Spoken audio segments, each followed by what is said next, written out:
North Africa and the Middle East are dependent upon the Ukrainian grain.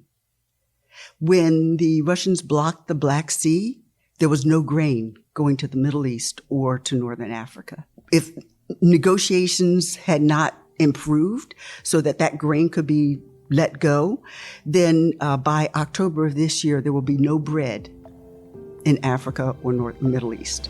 My guest today is the wonderful Joyce Hunter. Joyce's career as a leader in data science and cybersecurity spans government, industry, and nonprofit work. Appointed by President Obama as Deputy CIO of the Department of Agriculture, Joyce has tackled gaps in the agricultural supply chain through innovative policy and technology. There are so many different iterations that come along. There's transportation, there's water, there's energy, and we take all of that for granted. Her journey into agriculture didn't stop there, as she's now an advisory board chair for CyberAg, where she focuses on securing our food supply chain through education and outreach.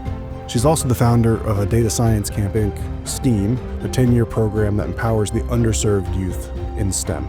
I make them watch Beverly Hillbillies and Green Acres because I tell them that that's not agriculture anymore. We're not going to turn you into Farmer Brown with overalls and a straw sticking out of your mouth and hitched behind a mule. That's not the way this is. Joyce is a force for good and a wonderful human being who I'm so happy and thrilled to have spent time with. And now, here's Joyce Hunter.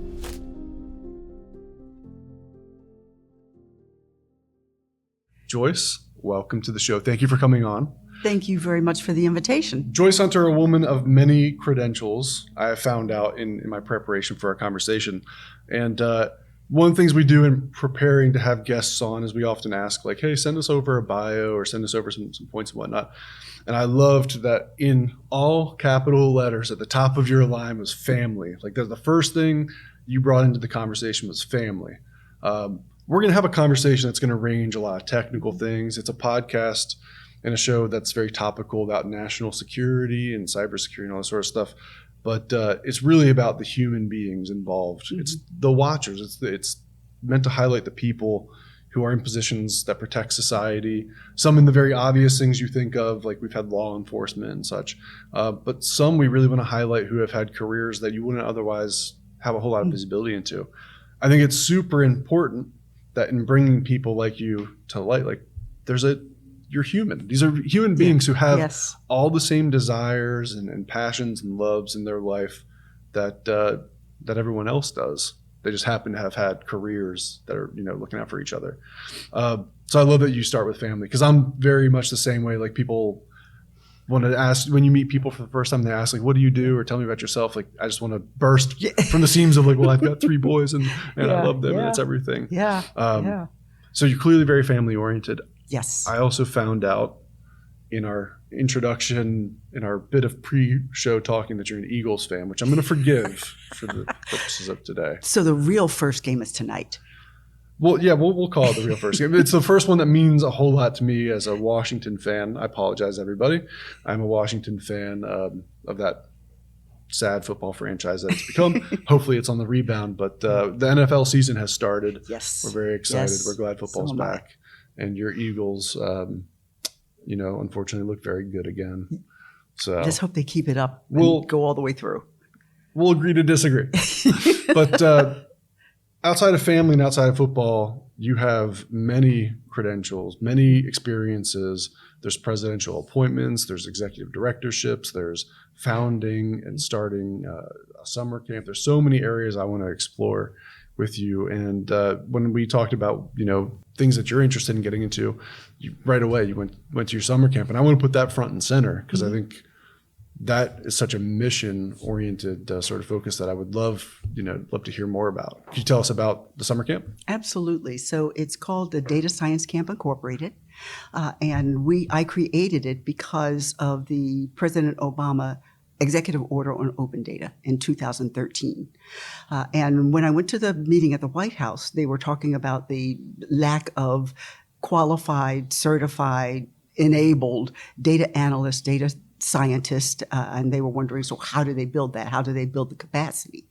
And they were talking about all of these other kinds of things. And I said, well, you got to start young.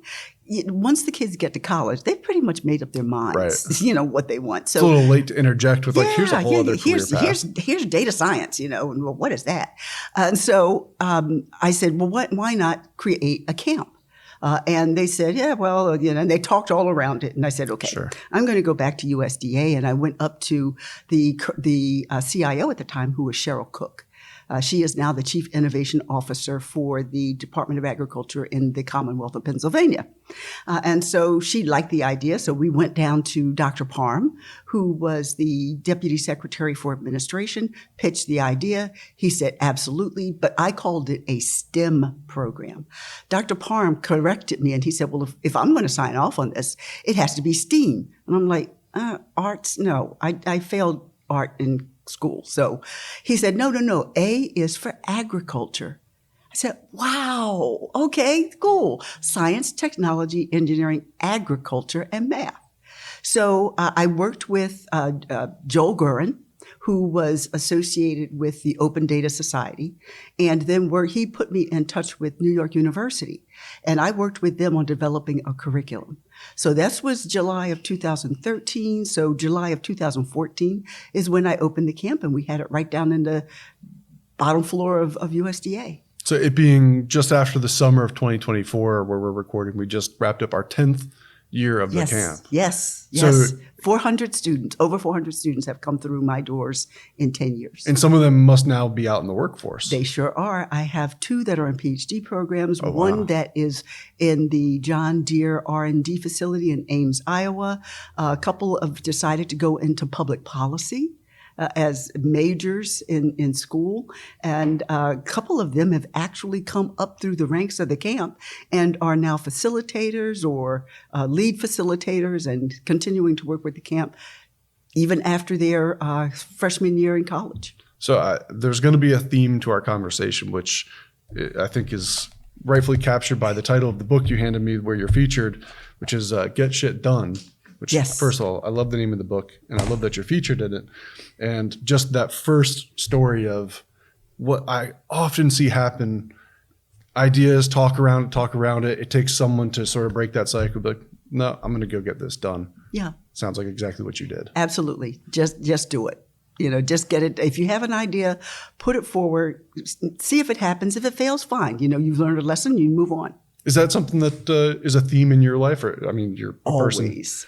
Where does that come from? Because not everyone's like that.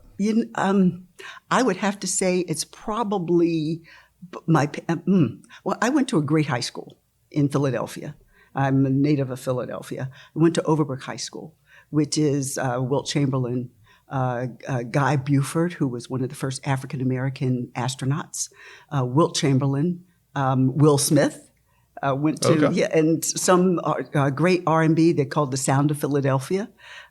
Artists came out of Overbrook High School. So we were always young people who just got things done.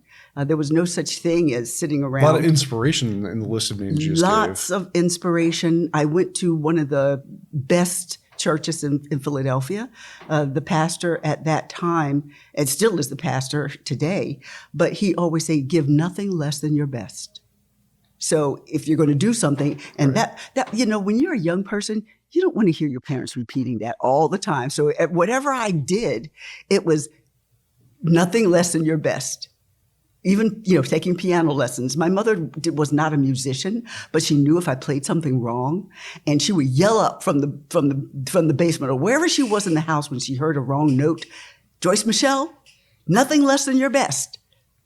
So it's pervasive in your childhood. Always pervasive. If I did something, it had to be the best that I could be. So you've internalized that. That's just who you are at this point. Yes, it is. So we're going to see that pan out as we talk about your career and all the different things you've done.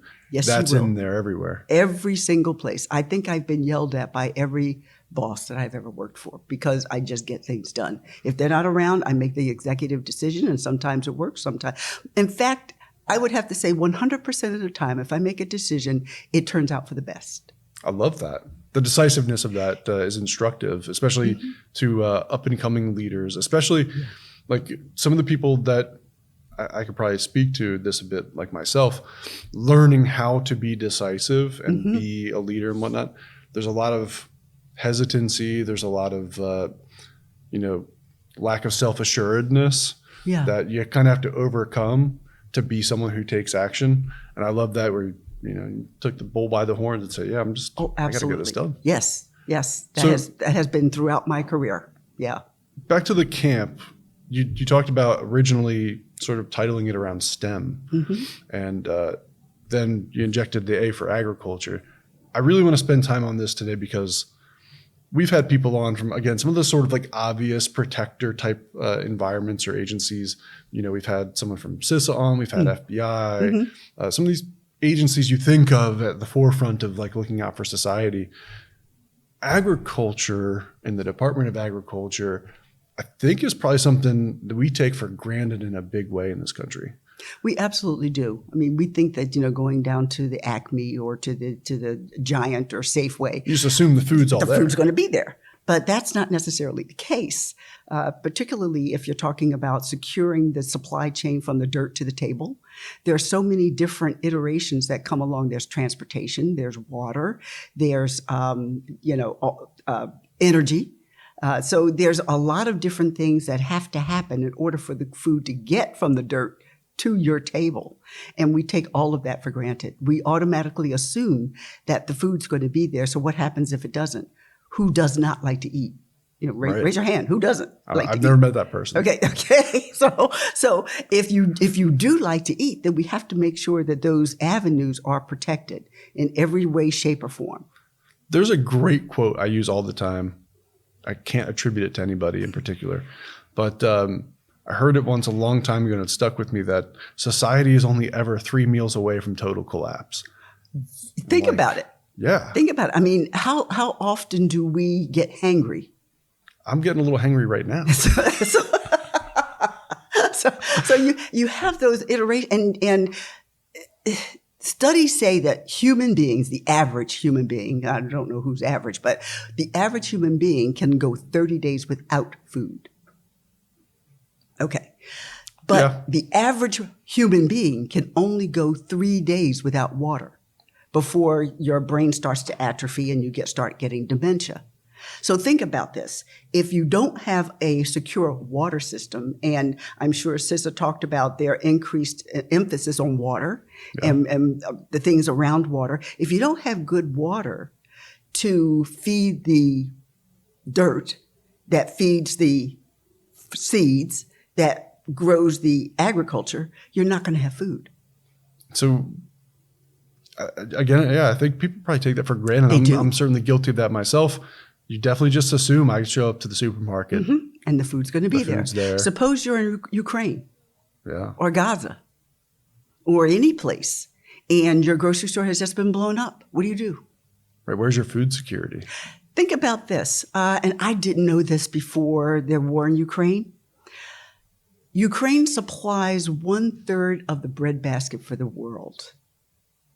I mean, North Africa and the Middle East are dependent upon the Ukrainian grain.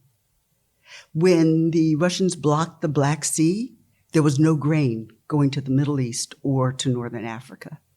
They were, if negotiations had not improved so that grain could be let go, then by October of this year, there will be no bread in Africa or Middle East. And the felt impact of that would be, I'm sure. Absolutely. Somebody would have to pick up the slack.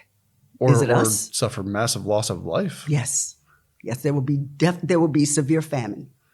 Yeah, I think there's a whole aspect to agriculture and the food supply that certainly in the West, I mean, it's never been an issue for me through childhood or anything. Like I had access to food. Yeah.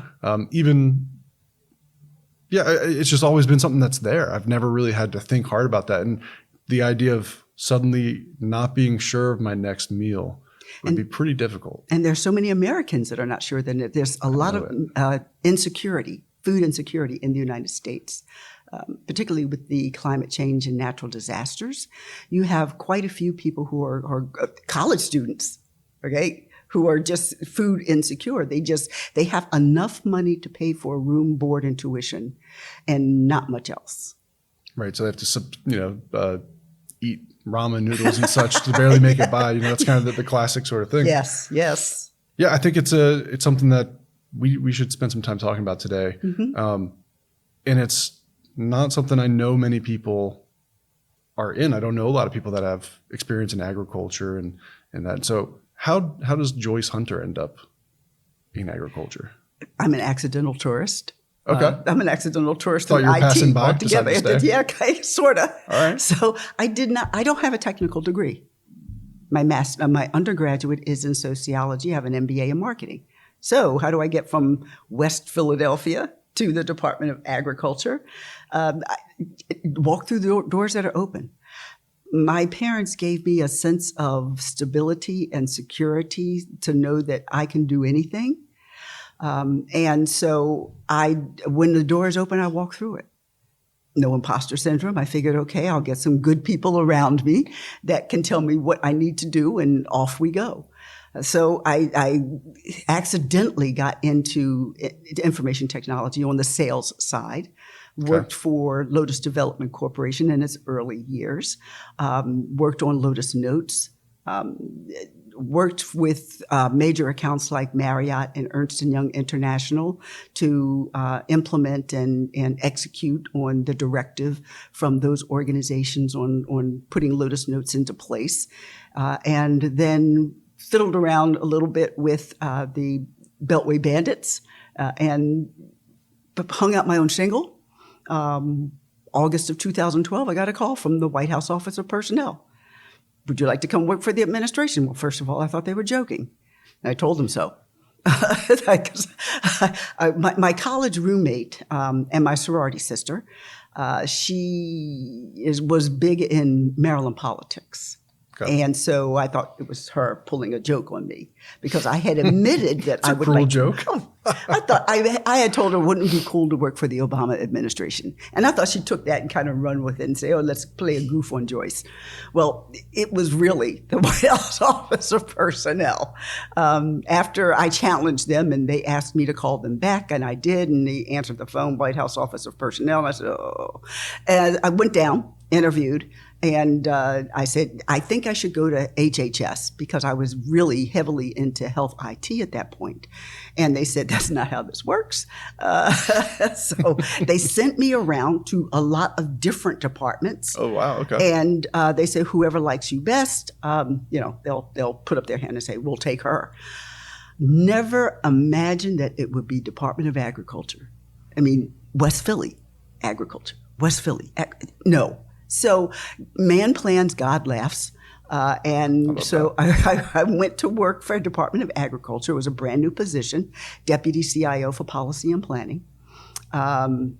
When I got there, I didn't have a clue as to what I was supposed to do or how I was supposed to do it.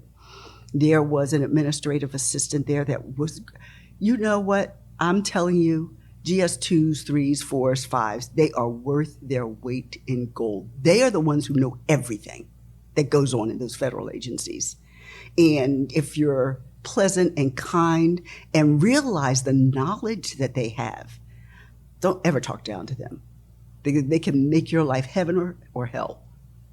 And so had a heavenly administrative assistant, and she got people together, and I asked them 5 questions. Who are you? What do you do? Why do you do it that way? And if you could change anything about what you're doing, what would it be? Nobody had ever asked them that last question. I got more cooperation out of them, and we changed a lot of things around, and we did things a little bit differently based on the feedback that I got from them. And we had an amazing 4 years.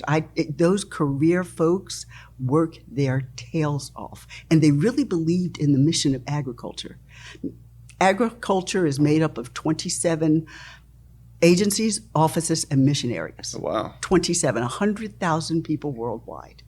Wow, okay. So if you look at Forest Service, for example, people look at Forest Service and go, why is it in agriculture? Well, there's a longer story there that I have time for, but Forest Service services all of the national forests, of course.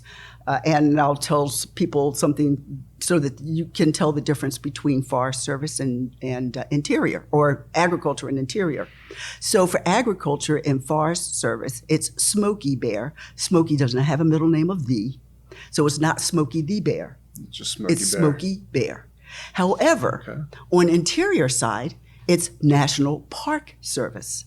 And if you remember Hanna-Barbera cartoons, it's Yogi Bear. Mm-hmm. So Smokey Bear is Agriculture, Forest Service, and Yogi Bear is Interior, Park Service. I have to tell you this story because I'm very disappointed in myself right now. I just the other day bought a t-shirt with Smokey Bear on it. I looked at it this morning and I was like, I might wear that today. And then I was like, I don't know if I'm supposed to wear stuff that has like a brand on it. I don't want to like get in trouble. Yeah. I wish I was wearing that shirt right now so much. Okay, that's a great way to think of them. So one of the things that there's so much I want to pull on there, but one of the things I'm finding very interesting in these conversations I'm having is people end up in these sort of career paths without always intending to get there. And I always love to go back to what did you intend? Like, did you have a different total idea of who you would be today than you are? And if so, what was that? What was, when you're younger and you're looking at a career, what did you originally have in mind? I had no clue. When I got started, I thought I was just going to be in IT. I loved working with Lotus. I mean, that was probably the most fun I ever had and the most creative position that I ever had. They pretty much allowed me to do what I needed to do in order to, get things done. Marriott was one of my first major accounts that I worked with over there, and then Lotus Notes, of course. But I found with my career that I just let it go where I didn't have any prescription for it. I thought I was going to be at Lotus for the rest of my life. When IBM acquired Lotus in 1996, it became not fun anymore. As happens. And yes, absolutely. The cultures didn't mix. So I figured, okay, I had to leave. But a door opened up at Lawson Software where I came in. And because I had such good relationships with the big six at that time, I was put in charge of strategic relationships. So recruiting other big six firms to work on Lawson Software solutions and products. So I just kind of accidentally got there. And then I thought I was going to be there for a while, and then they were acquired. And so I worked with Aptus and I worked with Computer Science Corporation, and then hung out my own shingle. And I thought I was going to do that for the rest of my life. And then this door opened up for Department of Agriculture, and I was not going to turn that down. I mean, the opportunity to work in the Obama White House, no, you just don't turn that down. Yeah. So, I accepted that position. And of course, in 2017, that ended.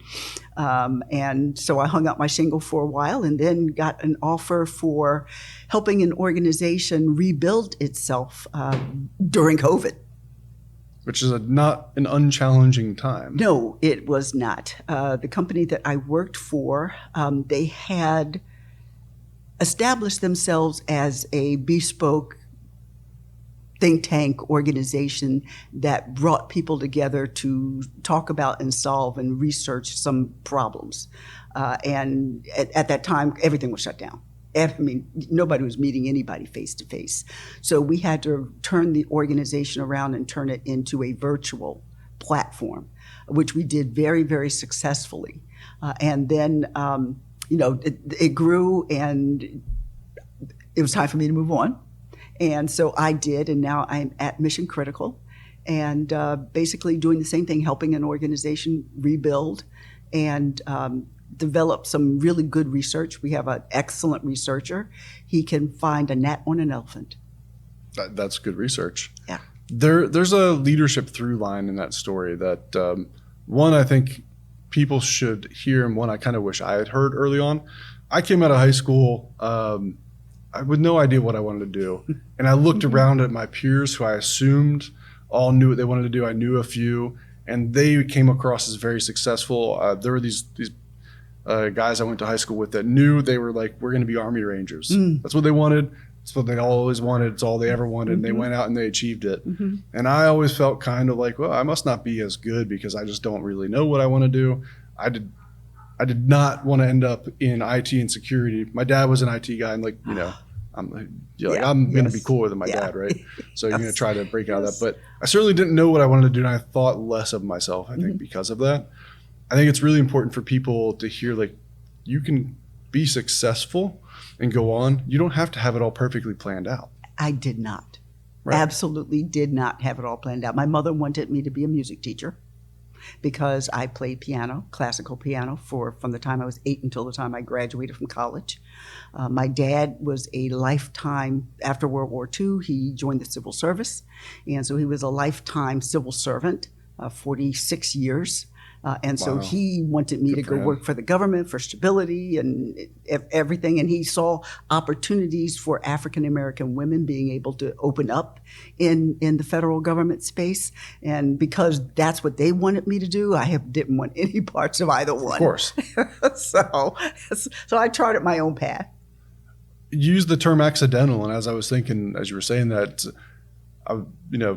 lack of being purposeful in like the knowing exactly what you want to do. I don't know that accidental, it's more like open-minded, right? Throughout some of what you said, I'm like, that's a very open-minded way to approach things. Like you mentioned when you got to Department of Agriculture and the way you met with people and the response you got. If I was an employee in an agency and they bring in another new supervisor, I'm sure I'd be jaded. Like, yep, here comes another political appointee. Come on in, ask your questions. I'll entertain you. But your line of questioning of like, what would you do differently? It's such an open-minded, opening engagement where it's like, are you going to listen? Are we going to have a conversation? I got the skank eye. Really, you're only going to be here 4 years. How can I trust you that you're going to do what you say you're going to do? And that you had to build trust over time. Everything is not instant and automatic. You do it one person at a time. Even with the CIOs because each agency and mission area had their own CIO. So you had to go, I met with each and every one of them to find out, same questions. Who are you? What do you do? I had no clue, about agriculture in their departments and the expansiveness of the people that they touch. They really are the people's agency. I also love what you said when you talked about sort of your first exposure to the people there, which is that the people believe in the mission of agriculture. Yes. And oh my gosh. One of the through lines of all the guests we've had on the show, especially the folks who have spent time in institutions like big federal departments, they all talk about how the people who are there believe in their mission, and that's why they're there. Yes. Yes. We've had, I mentioned we've had people on from like CISA and the FBI, some of the ones that get a lot of public criticism or are subject to a lot of conspiratorial sort of thinking where it's like, oh, there's a deep state and all this sort of stuff, and there's nefariousness to these people. And everyone I ever meet is like, I'm here for the mission. Yeah. That's all happening outside of this stuff. We're just here because we care about a safer world. Yes. We care about feeding kids and making sure your supermarket has food and sort of stuff. So every time I have a guest on who brings a different experience, it's just like it's a heartwarming moment of like, okay, good. It's good to know there are people there. They don't need accolades. Right. They're unlikely to get it, especially in something like agriculture. Yes. Right. There's not a lot of highlighting of the work, of a department like Department of Agriculture. It isn't. There's not a lot of attaboys for attagirls for agriculture, but when something goes wrong, right? I mean, the sledgehammer really comes down and really makes it miserable for the people that are there. So it's you're either on the good side or you're the bad side. There's no middle ground with agriculture. If something goes wrong with what we used to call food stamps, that they now call SNAP. What people don't really clearly understand is the people who are highlighted on TV or in the news, there's a very small percentage, I mean, a really small percentage, whereas most of the beneficiaries of SNAP, if your house is blown away because of a hurricane or because of a tornado, or your farm is blown away because of some natural disaster, then Department of Agriculture steps in and helps feed your family until you get back on your feet. How awesome is that? Right. I mean, that is just absolutely incredible.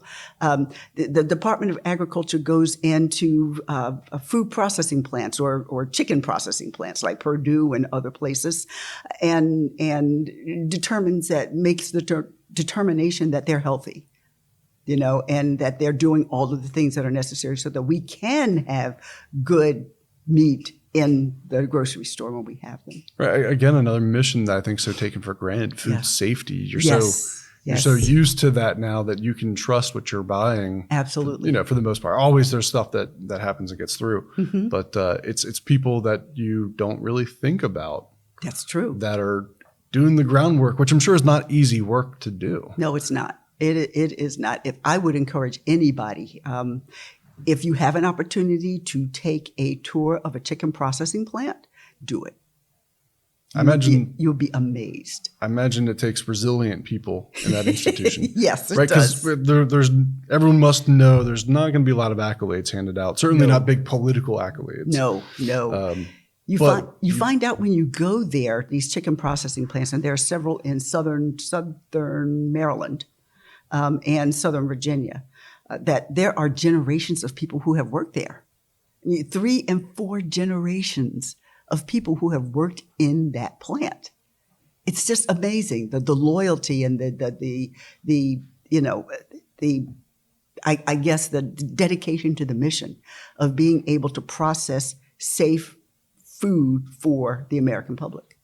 Well, and also in the department, I'm sure, as you said, a lot of times federal institutions are the subject of, political targeting. Yeah. Right. And not going to get a lot of accolades, but certainly if there's a problem, who they're going to come down on. Absolutely. Right. And they have no problem putting those people in the crosshairs. They sure don't. I mean, when you look at agriculture and its crossover to FDA, if it's an avocado, then it's agriculture. But if it's guacamole, it's FDA. Is it really? Yeah, really. It really is, because it's processed, right? So things that come out of the dirt as it's intended to be is agriculture's domain. But then sometimes you get this going on. So you have to have that interagency cooperation and collaboration in order to make sure that all of the lines of demarcation are drawn so you can quickly come to a decision if something goes wrong. So I think we can fairly establish the USDA is a critical institution to supporting American life. Absolutely. Right, from just like a food safety and the logistics of making sure that the system exists for everybody. Mm-hmm. You can give a probably pretty unique perspective as someone who is totally outside of it coming in and then having to learn so much. This is a pretty open question. Is there, are there any things that the American people would be surprised to learn about what the USDA does for them or things that we might take for granted that we should probably hear more about? Oh gosh, there's I know so it's a many. very open question. The U.S. Department of Agriculture is the 6th largest bank in the world. Oh, 6th largest because of the loans they give. So they have loans on the farm services side. And they have loans on the rural development side and rural housing. So if a farmer has land, they have a farm on the land. That farm is financed typically through Farm Service Agency. If that farmer has a house on that land, then it's typically financed through rural development or rural housing. So and there's risk management agency, which means that if a tornado comes along and blows away the house or the farm, then risk management agency is the insurer for the house and the farm on that property, and then can help work with FEMA and get all the proper things into place so that they can start rebuilding. So I don't think a lot of people know how involved agriculture is in the lives of farms and farmers and rural development. So even if you are in rural America, you can apply for a loan through rural development at USDA. I happen to know that being true, which I was so blown away by. When my wife and I went to go buy our first house, we found a beautiful old farmhouse on some land out in a rural area. And being young people with not a lot of money, we were trying to explore all options for financing, and we heard about a USDA program, which of course I was like, the U.S. Department of Agriculture. Yeah, you can get like a very low cost, low interest loan. Put us on our first house, which is where we started our family, which is, you wouldn't think the Department of Agriculture. No, you don't. So that's one of those hidden secrets that people don't know about agriculture. Think about the world, the whole world spectrum, the 6th largest bank in the world. Yeah. And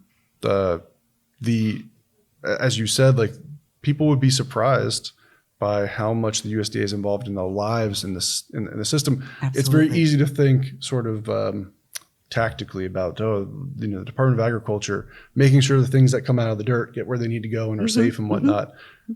Very easy to think that narrow scope, but it's much larger. It's making sure that people can afford to be living on farms and operating farms. Yes. And that there's a system that when they suffer an emergency or disaster, that we can get that operational again, so the things can keep coming out of the dirt, so they can end up in your supermarket. Yeah, so right. that you exactly can buy it. Yep. So you supermarket can eat it. or your farmer's market. I mean, how the farmers' markets have exploded. I love the farmer's over market. the I'm going to years. one tomorrow. Are you? Yeah. Oh, okay. Saturday farmer's market's like the best.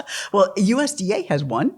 Every Friday at USDA, they have a farmer's market where farmers bring their produce and sell it, and they have all kinds of people selling nice, tasty delectables down there on 14th and I'm going to say 14th and there's one other street, 14th and Thomas Jefferson Southwest, and it's from 10 to 2 every single Friday from May to October. I can imagine farmers too, like bringing in their best stuff. Yes, if you're going to USDA to put they them on. they do, and it's so good. It's I used to love going down there every Friday for lunch.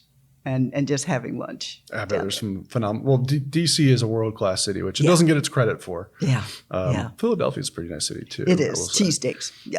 So Philly, good city. Washington, D.C. is a great city. I still find it pretty fascinating that you're coming from, as you say, like West Philadelphia, not really trying to end up where you end up, and then you're in Department of Agriculture and you have to go learn all these lessons. All the stuff you're talking about, the mission of Department of Agriculture, I'm sure was news to you as well. Yes, it was. And I came up to speed really quickly on it because of the careers. I had some great deputies that kind of handheld me and walked me through and made sure that I was doing things the right way. And they would call me on it. I encouraged them. If you see something that I'm not doing or something that I am doing that I should not be doing, let me know. I always had the open door, so that they did not feel that they were stepping on my toes, because I didn't know what I was doing. And I didn't know what some of the policies were. I found out when we were there that we were developing new policies that kind of overrode the other ones. So we had to purge all of the policies, or take a look at all of the policies and say, okay, what are we using now? What are we not using now? What do we need to get rid of because it's no longer effective? And what do we need to put into place? One of the things that we did was when they came out with FITARA, the Federal Information Technology Acquisition Reform Act, by Jerry Connolly and Congressman Hurd, that was in 2015, which after healthcare.gov, they realized that, there were a lot of software packages and other tools that were not being used properly or had a lot of cost overruns. And that included cybersecurity as well. So every quarter, we would have to do an analysis or else an audit, so to speak, of what we were doing, how we were doing it, and make sure that everything was in place. When they came out with FITARA, of course, all the CIOs grumbled and, what are we going to do? Of course, they grumbled.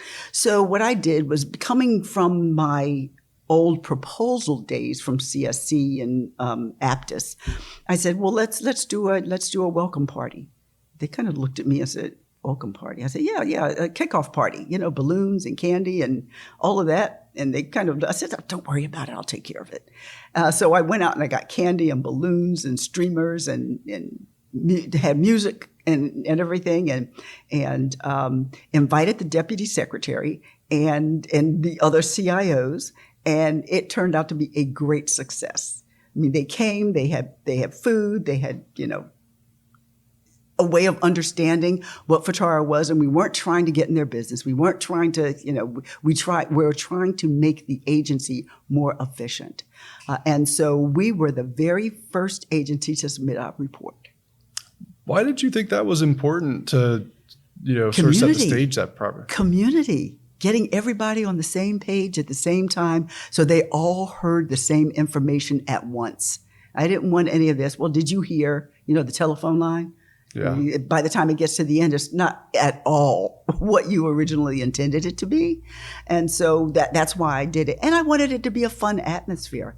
I like to have a good time. I like to laugh. I can imagine. I can see that. I just like for people to feel comfortable with what we're trying to implement. Yeah, there's some themes with, I'm making some assumptions, but I think I can tell a lot about your leadership style.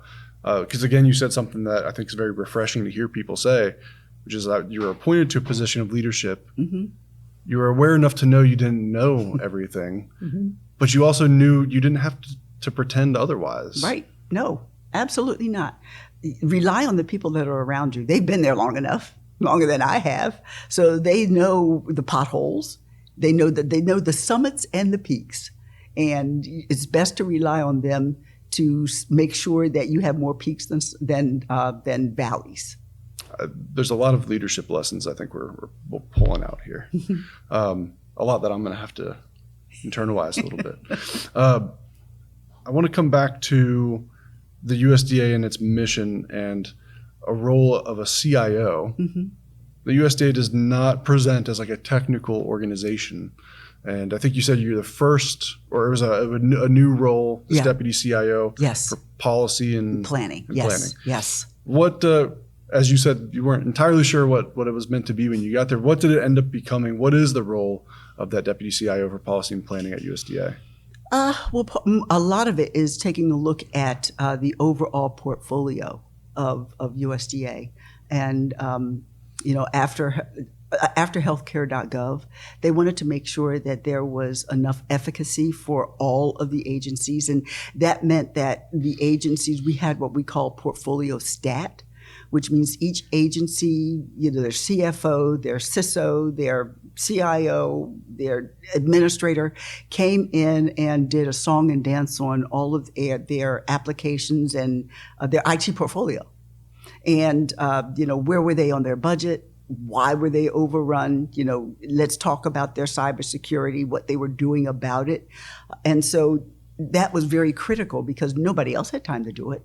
And left up to, and I'm sorry, my fellow CIOs over at agriculture when I was there, left up to them, they wouldn't do it. So somebody had to hold their feet to the fire and say, why are you doing this? Stop that. So they had to get it done. Yeah. And you had to,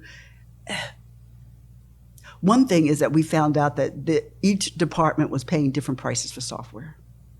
Oh, wow. But, yeah. So we got together and said, we got to stop this because you're paying $125 a seat and you're paying $250. No, we got to cut that out because if OMB gets wind of that, we're in trouble.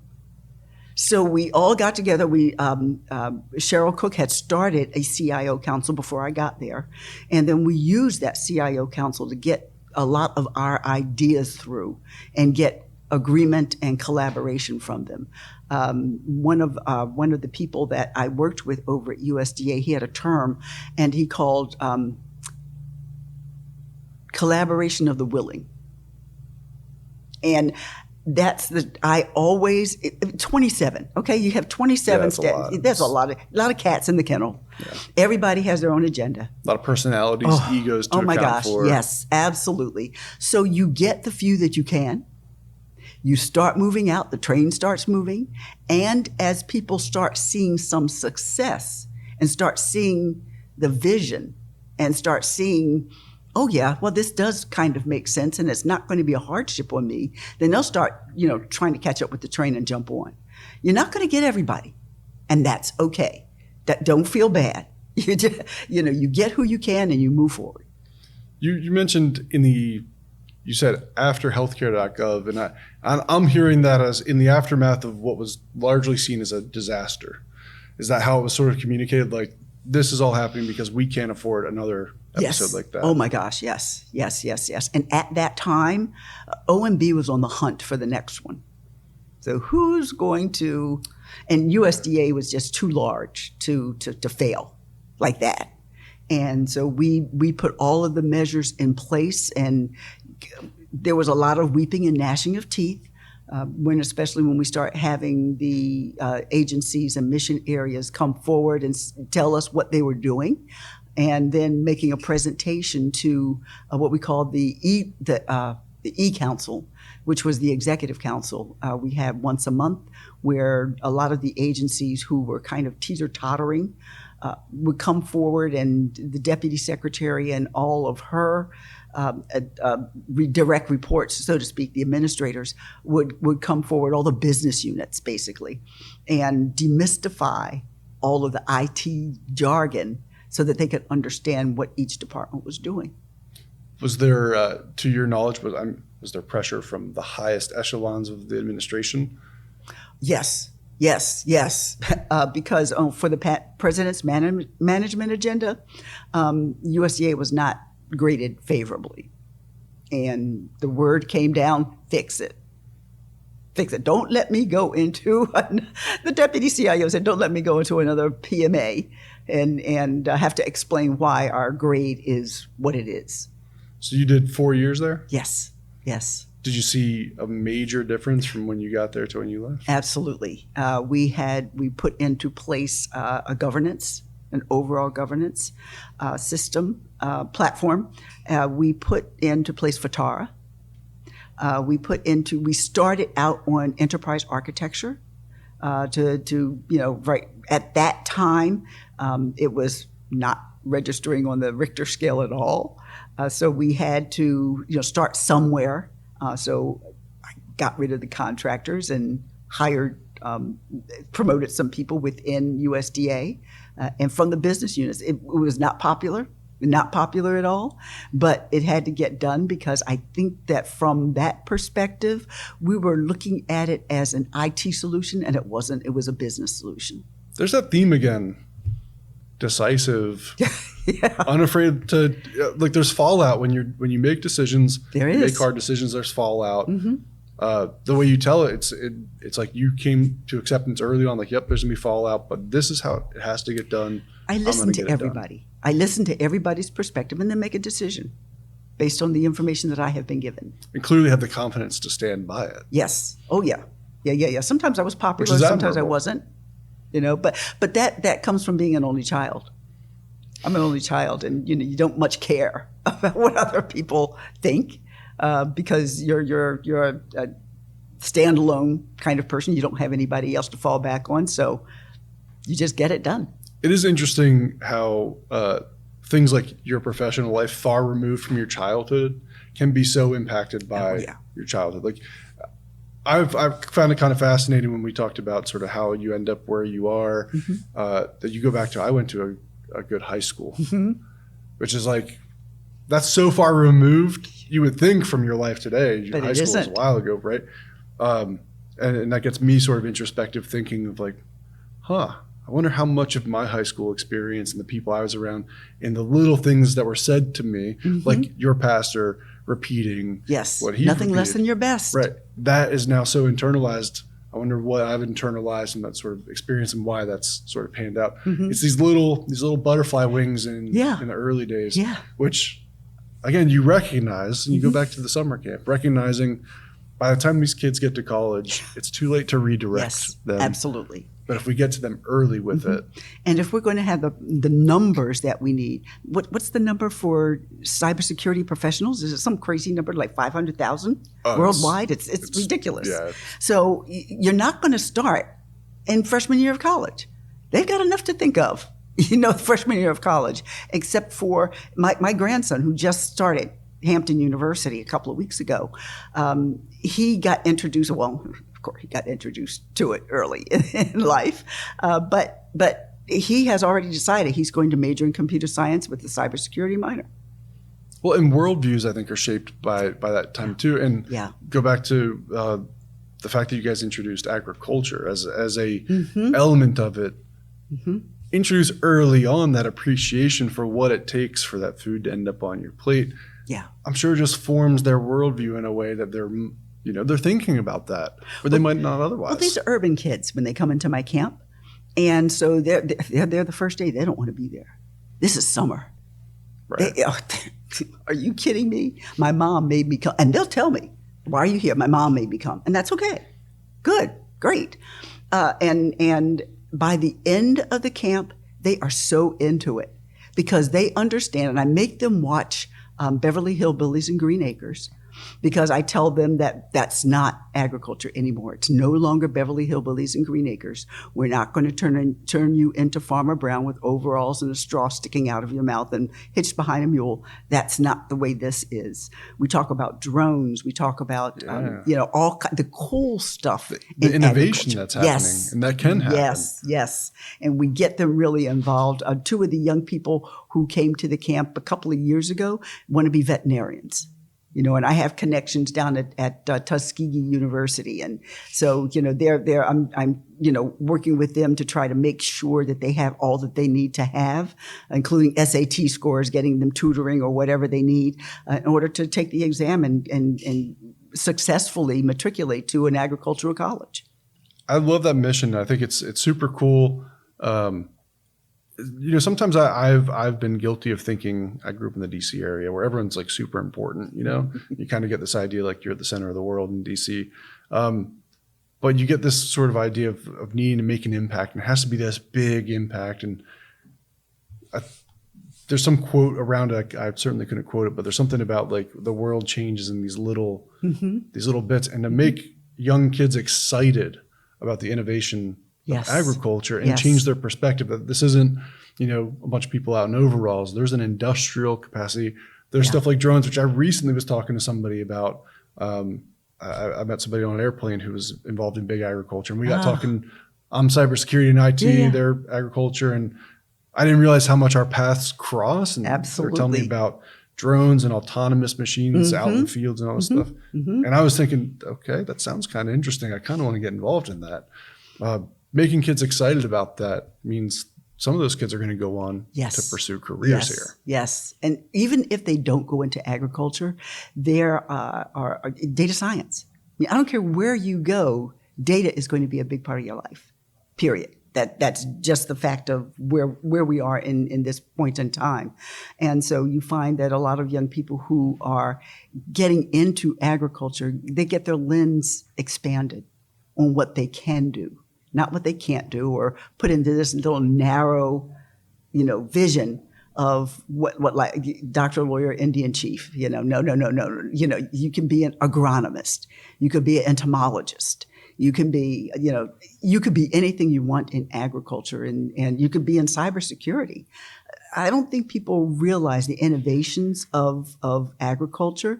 In 1945, John Deere created the first autonomous vehicle. It wasn't Elon Musk.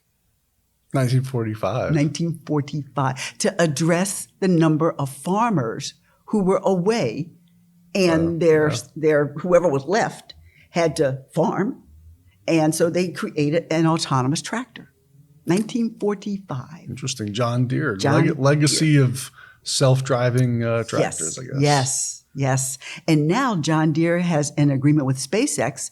They're going to start putting data up in the sky. Talk about cybersecurity. So they have an agreement with SpaceX. They're going to put a satellite up there. Interesting. To what end?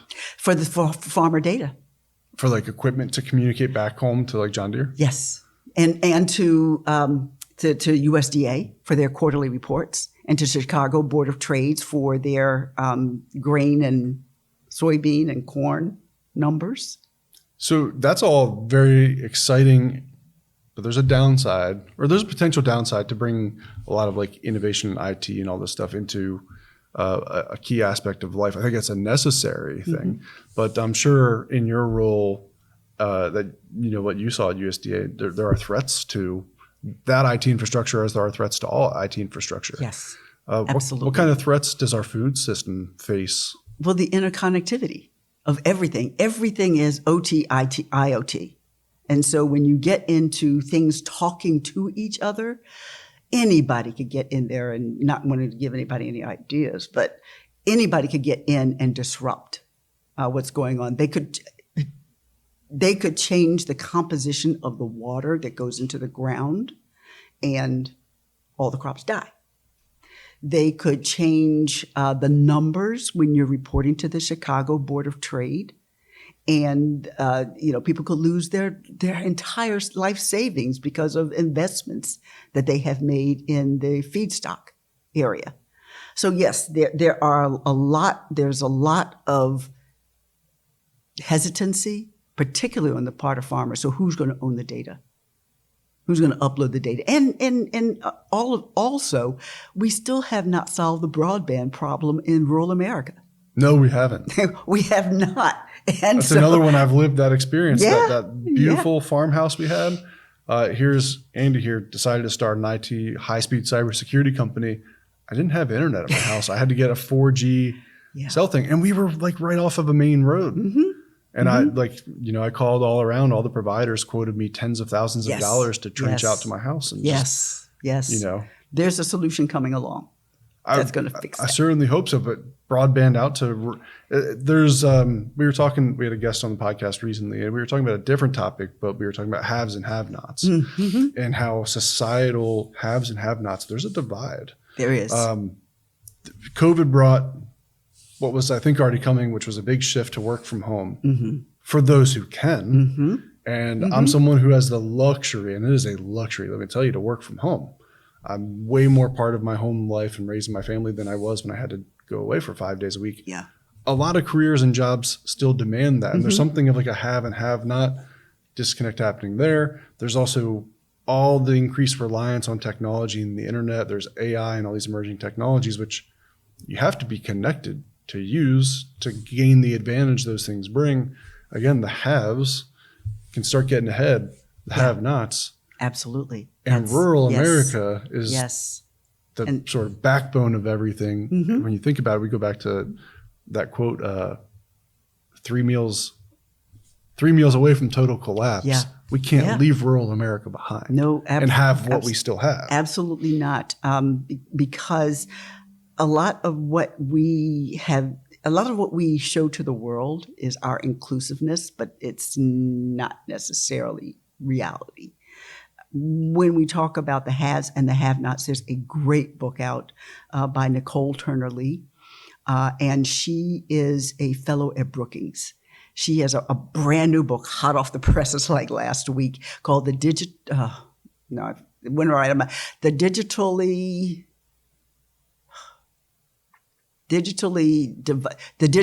Divided. Okay.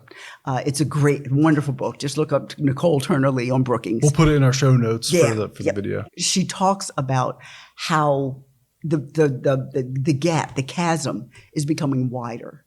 And if we don't fix it, then we are going to have, the serfs and the kingdom.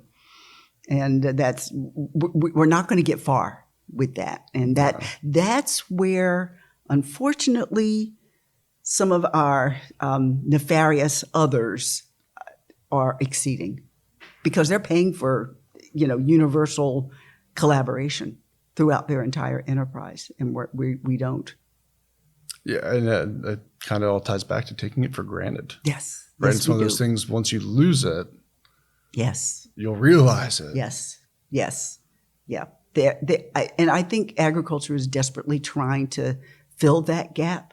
I am a huge advocate, and anybody that talks to me knows that I have been talking about the Farm Bill lately, and it was supposed to be renewed in 2023.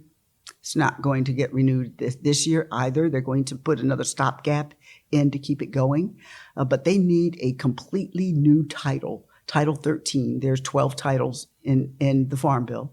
for various types of things. But the Farm Bill tells agriculture what to do. And Title 13 should be dedicated just to cybersecurity.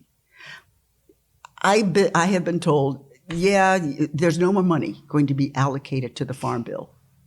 But what they're going to do is piecemeal cybersecurity throughout the entire. I know. I made the same face. Yes, and you know, and I both know that's not going to work. Yeah. So I have been advocating to have a Title 13. So if you're listening, call your Congress people and insist on, particularly those who are on the House Ag Committee, insist that they create this Title 13 to have a cybersecurity overarching for the entire Farm Bill. Everybody gets a piece of it. 98% of suppliers in the agriculture industry are small and medium-sized businesses. Do you think they have the resources, time, talent, and treasure to develop a secure cybersecurity protocol? No, they don't. They really don't. So they don't. And then when they have to upload their data, who's the weakest link in the supply chain? Right. Yeah. So me talking, I want the large companies, so Smithfield, JBS, Purdue, all the rest of them, Kellogg. If they have small business suppliers, they should cover them. So interesting, the crossing of our worlds here. So I operate in a world where we support defense contractors. I've been in the defense space for the last 8 years or so of my career. We have the same problem. It's 98% of the defense supply chain is small, medium businesses. Mm-hmm. And this is the federal agency with the big budget. Yeah. The one that's in all the Hollywood movies that makes it look like it's this amazing, everything's super mature and all that sort of stuff. Anyone who has heard me talk or watched our podcast will know I talk about the small and medium businesses in the defense industry. Again, the well-funded, highly important, the political winner that Congress on both sides is pretty much always willing to go to bat for. They can't get it done. Now take people in agriculture, something we take for granted, never a political winner that anyone wants to. Yeah. No one's dying on the hill of money for farmers, but for the most part. Now 98% of that supply chain, small and medium businesses, and you're going to piecemeal security funding out to them. That's an admission that it's just not going to happen. Yeah, and absolutely. That we don't take it seriously enough, which leads me to a question I wanted to ask you. With your perspective and experience, is our food system as vulnerable as I would assume it is? Yes. Which is concerning. Yes. Yes, all right. Absolutely. What did you say? 3 days? 3 meals. 3 meals. 3 meals. 3 meals. What are you gonna do? But COVID. You go to the store and there's no bread. Snowstorm. Oh my gosh. You know how it is around here, right? Yeah, bread and milk all disappears off the shelves. Bread, milk, eggs. Yeah. I mean, it looks like termites just went through there. Which is interesting. I guess everyone makes French toast after the snow. Why is it those 3 things? I suppose they do. I would assume it should be like water and like rice, things that stay good for a while. But so, yes, it is. But we would not know what to do. The government would not know what to do if our food system collapsed. Is anybody paying attention? They're paying attention, but they don't think it's going to happen. They're betting that it won't happen. That's a good term, betting. They're betting that it will not happen. Because I'm sure the people in the institutions like Department of Agriculture are going to the Hill. Oh, yeah. Going to people saying like, hey, this is a problem. We need help. Yes. And Congress is just like, okay, go away. We need more money for defense. It's disappointing, not surprising. But yeah, true. Absolutely. So yes, we're in trouble. Now for people who are in the institution like you were for a while, who see that, like I guess one of the questions I have, I'm in the defense industry. It's kind of that high political visibility. The money's there. So you don't suffer a whole lot of frustration for lack of attention and lack of budget. I can imagine being in an institution like Department of Agriculture where you recognize the importance of your mission. Mm-hmm. You're surrounded by people who are career in this institution who care about the mission. Yes. But you're like this perennially ignored. Budget gets slashed. It does affect the morality. I was going to say, how does that not demoralize everybody? It affects the morality, and you just got to keep it. What we do is at Department of Agriculture, we look at the budget and we know that we asked for a certain amount and it was not either provided or it was significantly slashed. And we say, okay, here's what it is. Let's make the best of what we've got and deliver the best of what we've got to the American people. Do the best that you can? Yes. Nothing less than Nothing your less best. than your best. That's right. Nothing less than your best. So maybe you left your fingerprints on the USDA. I think I did. I can imagine. So I all the transformation think I did. you would. Yeah. So it was a fun experience. Never expected to fall in love with agriculture of all things. And 10 years later, I'm still advocating for agriculture and talking about it everywhere I go and ensuring that, people understand that if we don't eat, we can't prosper. Right. Well, we can't have a society. Yeah. Right. Yeah. One of the other things I wanted to ask you about, again, in the world that we're in and talking to some organizations like CISA and whatnot, critical infrastructure has become a big talking point, and largely because it's become a target that our adversaries and criminal organizations have started to target. Are we seeing our food system? I know like water facilities have gotten a lot of attention, but is there a play by adversaries that we're seeing move into, disrupting our food supply chain? Not dramatically, not like Ukraine or Gaza or something like that, but it can happen. All it takes is the disruption of any piece of the supply chain. And remember, was it 10 years ago, maybe, or 5 years ago? We couldn't get chicken. JBS, their supply chain collapsed. We could talk about the Colonial Pipeline. Yeah. I mean, in any of those things, if one piece of the cog gets out of alignment, disaster could happen. And we don't think about it. We just don't. We don't think it's going to happen to us. Not the great and mighty United States. It's like the great and mighty Oz. Right, and that's we've learned a lot of hard lessons. I think as a society and a country. One of the topics that comes up a lot in conversations we have is 9/11 and just how the world changed. Because I think I was a kid at the time, but I think a lot of us thought that the invincibility was kind of there. Oh, absolutely. No We're one can touch arrogant us about here. it, right? Right. Yeah, very arrogant about what we could do or what we couldn't do. Sounds like that same arrogance persists in some other areas. We were humbled in that scenario. I think there is. I don't think internally at agriculture they know. Oh yeah, that's what I understand that. They know. We know in agriculture that it only takes just one slip up. Unfortunately, I think it's going to take death to get people to really take it seriously on the Hill. That's a poor prognosis. I know it is, but you know what? If anything helps, definitely just think about it. We do anything for our kids or our grandkids, right? We want to make sure that they're healthy, happy, making sure that they have enough to eat. If you go to feedamerica.org and look at some of those videos of some insecurity, that could be nationwide if we don't fix what we're doing right now. Well, and like you said very, very early on, some of the stuff we're talking about could impact our society as a whole and create insecurity for those who are currently secure. But it's not like everyone's currently secure anyway. That's right. That's absolutely right. There are 1 in 4 military families are food insecure. That shouldn't be. These are people who are protecting 1 in 4? 1 in 4 military families are food insecure. They're just not paid enough.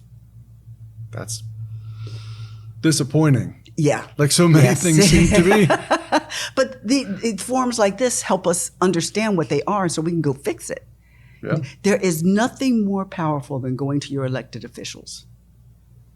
And I am a firm believer in going and talking to them and getting them to understand and inviting them to what did they do with the whole month off? They should be going around talking to their constituents because they go home, right? So they should be going home talking to their constituents, and that is the time where politics is local. Get on their calendars, go talk to them, go find out what they're thinking, and advocate for your favorite thing. And I would encourage agriculture to be one of your favorite things. Is there any chance we're seeing the start of a political career here? No. No interest for you? No way. Seems like you would be effective, and we need people who can get shit done. Let me tell you, I'm too honest. I'm like a few people who, no. This wouldn't be a good that's thing. Too bad, because it seems like it would work out. No. I know. Somebody would ask me a question and we need more of that, though. That's the thing. But people aren't ready for it. They say they want it, but then when you do it, they don't want it. They do not want it. So you did your 4 years at USDA. Yes. We're not going to move into politics, disappointingly. You're still out on the message of agriculture and yes. very involved in your summer camp and whatnot. Mm-hmm. I know you have executive directorship at an organization. You're involved as an advisory member. Yes. What other efforts, is it all still sort of agriculture and IT adjacent? Absolutely. So with Mission Critical, they are a research and education think tank. What we do is we convene. So we get a lot of people together to talk about the issues that are forming.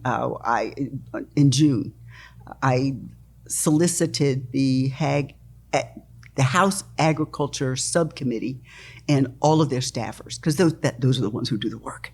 So I got all of them to come to a meeting, and I had people talking about standards and people talking about broadband in rural areas, and people talk about policy, and just infusing these young minds with all of the ideas so that they can go back to their members and say, hey, this is what we believe. This is what we hear. We're giving them a paper so that they can be more transparent about what needs to be done in the Farm Bill, and so it's a great opportunity to be able to convene people of like minds and get them on the same page and at least hopefully moving in the same direction. Like I said, our research is free, so we will do podcasts and we will do research papers, what we call critical insights, and put them on our digital library. And anybody, whether you are an academic or whether you are, the Secretary of Agriculture, you can always go to our website and pull information and cite it as you need it. And then it's, of course, the camp, which is my heart and soul. And then it's an organization called F3 Tech. It's called the Socially Economic Disadvantaged Individuals, where we are working with the 5 HBCUs in the DC, Maryland, and Delaware area on agricultural entrepreneurship. Again, there's a lot of fascinating sort of things to explore here. I just feel drawn back to the West Philadelphia girl. Yeah. Right? Yeah. The urban sort of kid, who's now on a mission. Correct me if I'm wrong. This sounds like a mission for you. It is. Blues Brothers, mission from God. And I forgive my pun here, but to be so down to earth, right? I like that. To be grounded, but you went back to, there's a passion for the summer camp, which is like, that's where you make the most, again, another pun here, the most organic sort of impact is you're still involved. You're talking to these kids. You're creating that excitement. Absolutely. In fact, we're going to have a big 10th anniversary celebration.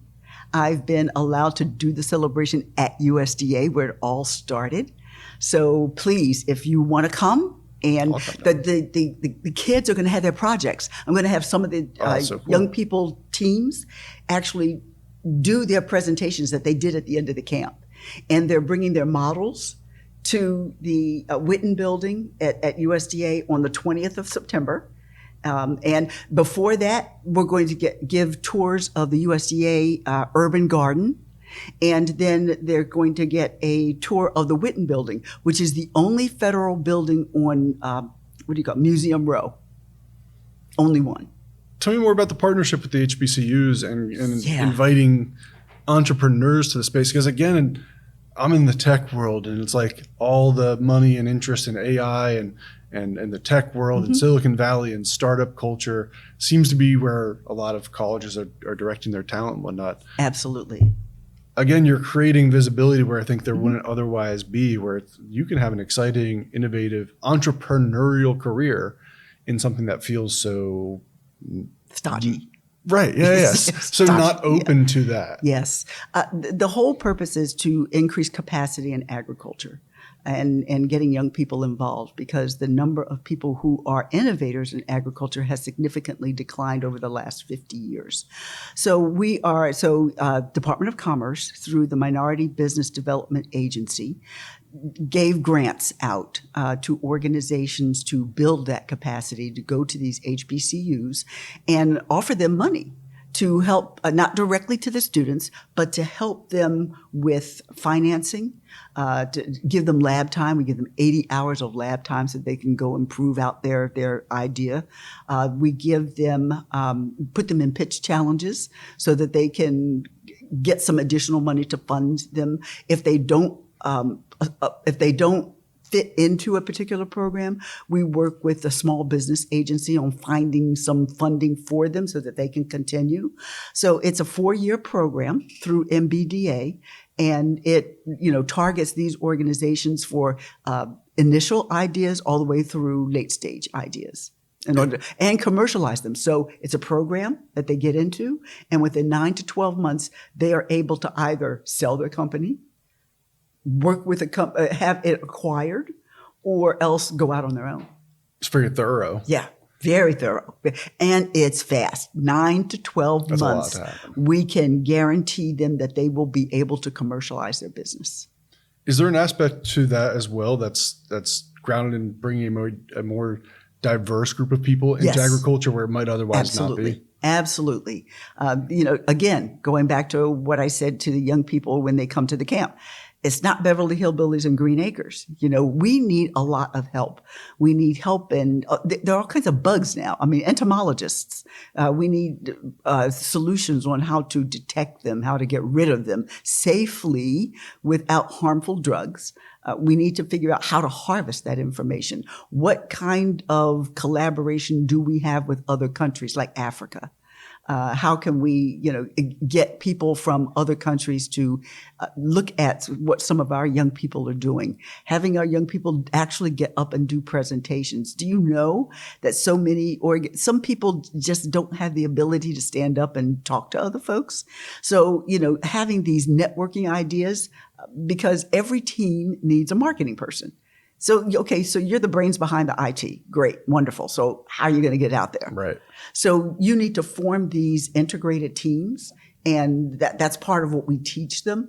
We also provide them with financing, ideas, how to do financing. We have a couple of attorneys that talk about IP and that kind of thing for them to commercialize their business. We talk a little bit about institutions, and there's a lot of like political attacks on institutions, certainly lately. Another concept that's under attack is diversity, right? As something that is important of its own. One of the things that I've challenged peers in my industry with what little influence I have is I'm an IT guy by trade. Like that's what I'm a hands-on keyboard engineer and whatnot. And I certainly can recall times where the outsiders coming in, the people who are marketers or communicators or leaders or whatever, you can quickly feel like, well, they're not hands-on keyboard. Like, do we really need all that? What I have found at maturing and actually having some life experience and whatnot is you need those people.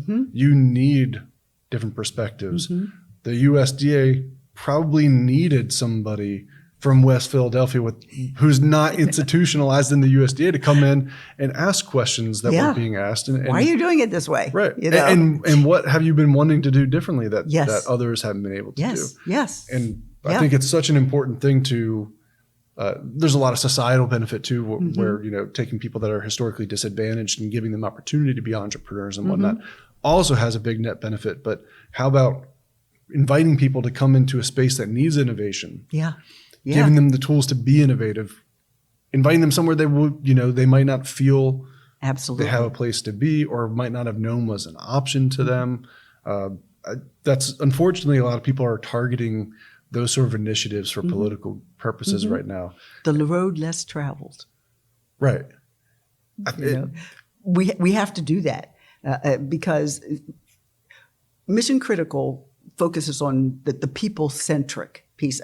We could take on all 16 critical infrastructures, but that would make us crazy, right? So we are only concentrating on the people-centric ones: transportation, food and ag, healthcare, water. I'm forgetting energy. Those are the 5 that we are concentrating on. And of course, I'm leaning into food and ag because I'm passionate about that. But all the rest of them have something to do with agriculture. So if USDA does not communicate with energy and does not communicate with the water, the local water, does not communicate with transportation, does not communicate with healthcare, because if you have bad food, you're going to have bad health. So they're all combined together for people-centric security. And that's what we're concentrating on. And that's what I'm, building the rest of my life around. And that's all taken for granted. And it's all important for the society that we have, that we all want the society that we have. We certainly want it to be better in a lot of ways, but certainly want what we have, which is a supermarket full of all kinds of amazing foods that I would not otherwise have access to here in Virginia, that I love having access to, and raising a family, being able to feed them healthy food from all over, and being certain and secure that when I go home, it's there and whatnot. It's something that as we've said many times throughout our conversation, it's something that everyone's sort of taken for granted. It's helpful and gives me hope and optimism that there are people that recognize that's a mission that needs to be tended to. Absolutely. And that you're people focused gives me a lot of hope as well, because I think that's where impact is made. It is. Without people, how are we going to get the work done? It's just as simple as that. And if we look at the people part of this, I think, of course, there's 16 critical infrastructures. If you include space and education and other things, there could be 19 or 20 of them. But one of the critical factors is people. People are a critical infrastructure. They're part of the fabric of each and every single one of those categories. That's a great way to put that. And I think, like most critical infrastructures, it's worthy of investment. Yes. Yes, it is, from the White House to the outhouse. We've covered some topics and we've covered some situations that can feel a little pessimistic. My tradition that we've established on the Watchers is we are dealing in challenging topics. We're talking about the state of insecurity around food, the state of insecurity around critical infrastructure, terrorism, things like that. So that sometimes can feel a bit like, all right, we're going to talk for an hour and a half about some difficult stuff and see you guys next week. But we always like to bring it back down to something that I'm finding very fascinating is that everyone I sit across from can talk about these difficult problems and the challenges and can still be so optimistic. And I don't know what the through line is there yet. I haven't quite figured out why everyone, including me, I can talk about a lot of problems and whatnot, but I remain super hopeful and optimistic. I don't exactly know why it is, but it seems to be the case. I like to end our conversations on what keeps you optimistic. And let me tell you this much. Sitting across from you, you're exuding optimism. While we're talking about some pretty pessimistic things, I think this is the most I've laughed and had such a conversation on that wavelength while we're also talking about very challenging things. What's giving you that optimism? Faith in people in places and things. One of my most favorite scriptures is Hebrews 11, verse 1. Faith is a substance of things hoped for, the evidence of things not seen. I think we have to. We can't top that. We can't end any better than that. That's a great way to put it. Is there, for our listeners and our watchers, is there anywhere that they should go look for you? Is there anywhere to contact you? I know we mentioned Mission Critical. We'll put links to that organization and others that you'd like. Yep. Of course, the STEAM camp. As again, the ceremony is going to be on September 20th. 2 o'clock to 2:30 is going to be Urban Garden. 2:30 to 3 o'clock, if you want to come ahead of time, is for the tour of the Witten Building. Yes. Well, yeah. Actually, you have to go to the link because I've got to turn your name into security so you can get into the building. So once you register, then you're able to come to the festivities. It's going to be from 3 to 5 on September 20th, and other USDA officials. It's going to be a great time. Well, Joyce, it was an absolute pleasure. Yeah. It was very insightful. I'm one of the people that's guilty of taking things for granted, but I'm definitely going to be on my drive home chewing on a lot of thoughts and have an interesting dinner conversation tonight with the family.